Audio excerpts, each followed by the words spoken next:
The opinions shared by our guests today are their own and do not necessarily reflect those of their respective companies. They are here to share with us their experiences, expertise, and opinions acquired during the course of their careers from the companies and industries they have chosen to be part of over the years. Now, Thank our you. second our second keynote for today is on the topic of driving sustainability for the finance seat.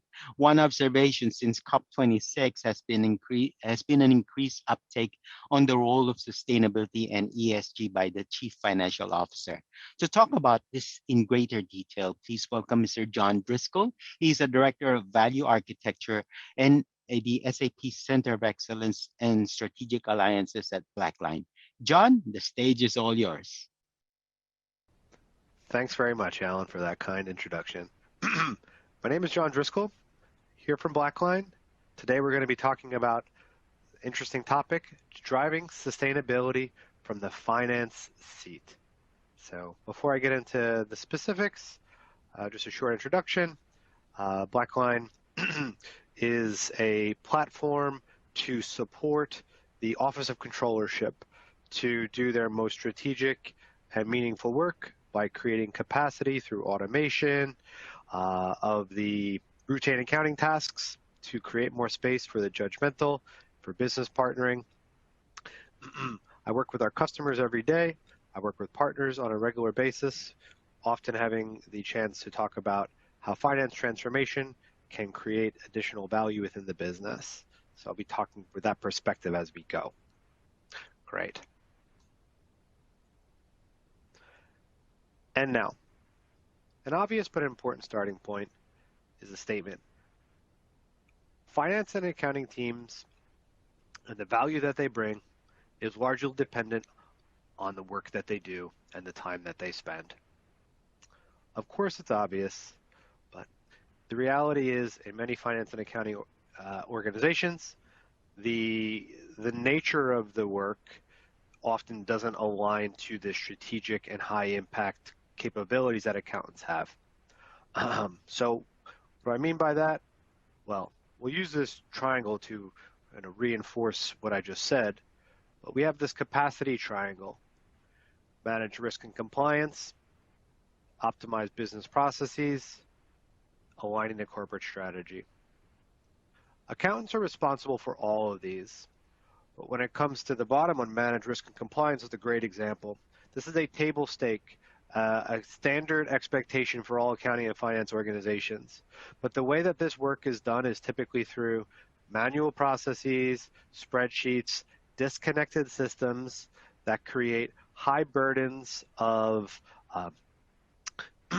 manually oriented work that is often predictable in its nature, but not optimized through system. Well, that type of thing drains on capacity. It cuts in the way of optimizing business processes, finance transformation initiatives, and all of that. The manual work and the inability to optimize processes get in the way of the most important thing, that North Star, aligning a corporate strategy. And this corporate strategy, there could be many, and we're going to talk about one that is very pressing and top of mind for many businesses today: ESG, environmental, social, and governance, in this presentation. Now, when I mention ESG, you see it on this presentation here. It is part of a non-exhaustive list you see here of priorities. More and more these days, accounting and finance teams with their expertise and analytical capabilities are being asked to contribute to all types of strategic initiatives. And if you bear in mind the fact that the work they do today is typically non-optimized and has many rooms for efficiencies to be deployed to create more capacity, you have this disconnect between the things that are being asked and really the day-to-day. And we're going to talk about that shift to the highest value-added works in the next few moments. Now, I'm going to use the next few slides to talk about this important topic: environmental, social, and governance, why it's important now, and why it's even relevant for the Office of the Controllership. So You may have heard of this already, but in case you haven't, ESG is explained on this slide: environmental, social, and governance. It is not just a buzzword, it's something that's being discussed at the top of organizations throughout the world. Here in Singapore, where I am based, in Hong Kong, where you're joining from today, throughout the different parts of of all the major economies. And what we see is that Hong Kong's status in this journey is quite typical of the others. The main focus is on the E. So we're going to talk about that in the majority of this presentation. Why are we talking about it?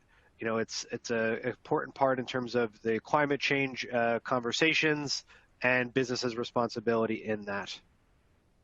So why? The first why of why this is a priority is because of regulation. So on this slide, you see different rules from a different country, the US and their SEC.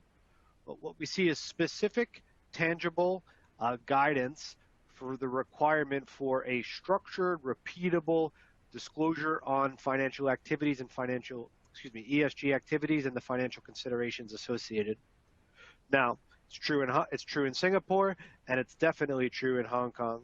So recently, the HKMA, the Hong Kong Monetary Authority, recently developed a steering committee in this area of ESG. And what they have recently put together is a framework of requirements that will be responsible to be deployed in all relevant industries by 2025, asking for specific, repeatable, math and information-based reports that are unbiased, that have transparent information.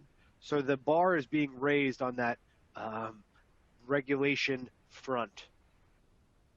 And furthermore, we have something coming from the market side. So our customers, stakeholders, are being asked for more transparency and more kind of corporate governance leadership.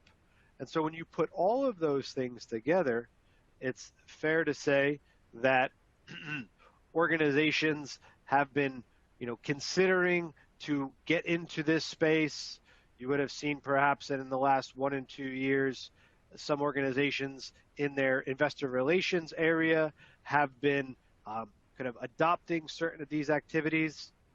What we're going to find is that the bar and the game is being raised in terms of expectations by regulation and by the market and the customers that we interact with. So as I move from some of the whys to whys now, I think it's a quick stat from Accenture in the fact that about 70% of organizations feel that the finance office, the office of the CFO, is going to have ultimate responsibility for these ESG and environmental reporting requirements.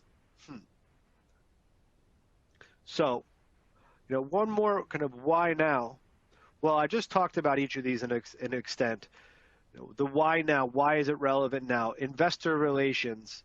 So we see that, some statistics here about firms that are negative in the ESG impact are lagging behind the performance of their peer group that are, leading practice in terms of reporting and adoption of front-running behaviors, even on the business side.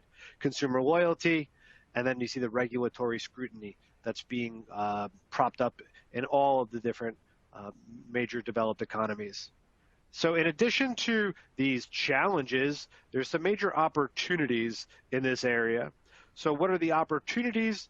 We talk about reduced risk, financial and disclosure risk, lower cost of capital available from businesses that can attest to and can confirm their,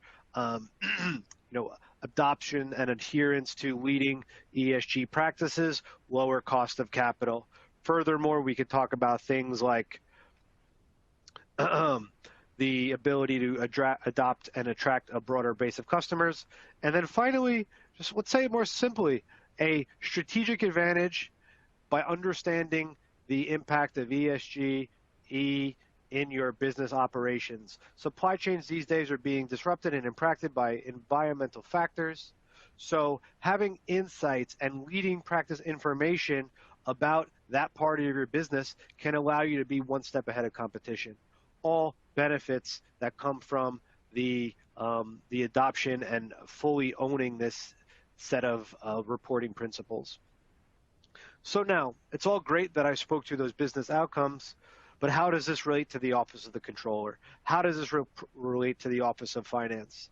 Well, I just told you a moment ago that the majority of organizations expect that this is going to be owned in the Office of Finance. And I'm going to go and say rightfully so, because of the skill set and expectations necessary. Who better? Where are we at today? If an organization is doing this at all, most of the time it's been in the investor relations area, and the reports have typically been a glossy type of report, perhaps done once a year. And if you look at the system and scalability of that, probably minimal. Well, when we take on board the regulations that are upcoming, you need a fully developed and mature reporting framework to support these objectives. And so one of our partners, Deloitte, put together this playbook, a reporting playbook. So they've tweaked something that has been deployed in other parts of the reporting requirements, whether it was just standard reg reporting, financial reporting. And this spectrum speaks to, on the left-hand side, you have readiness activities, benchmarking, roadmaps. In the green, in the middle, you see strategy, aligning to business strategy. On the right-hand side, reporting. So if we're saying that in order to be successful and scalable in delivering numbers-based, unbiased financial report, you need these types of behaviors. Who else better than the Office of the Controllership? This is our bread and butter, the most strategic work that we do. So, opportunity to business partner, absolutely. Now, if this is a journey from where an organization is today to leading practices, there is a path that can be taken to get there. And this is where Blackline comes in to support some of these advanced enterprise capabilities. When I talk about advanced enterprise capabilities in this presentation, I'm talking about something like leading practice environmental reporting from the operations and financial data that are coming from your business. Now, that is a very attractive and compelling use case, but in order to get there, it's actually a journey. So starting on the bottom, we see a standard and unified financial data model. Well, leading practices of master data, that comes from your ERP.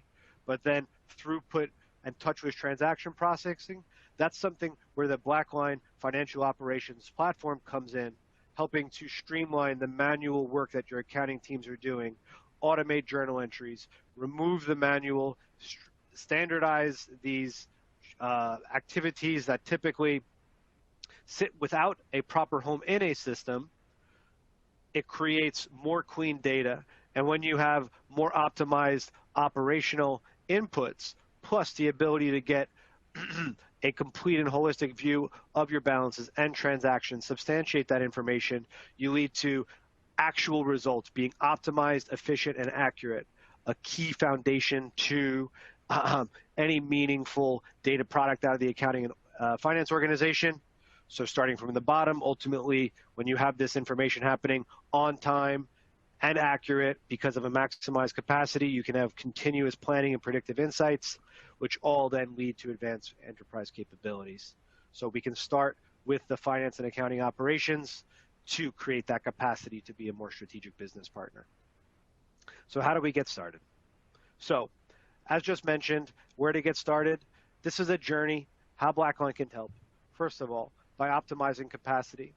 We're not going to talk about the specifics today of the different use cases and the features and functions of this platform, but a trusted partner for all ERPs, all industries, as they go on these finance transformations.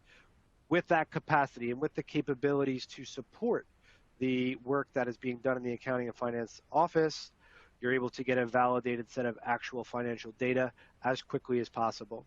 The more readily available that information is, the more readily available accounting and reports can become delivered to the necessary stakeholders.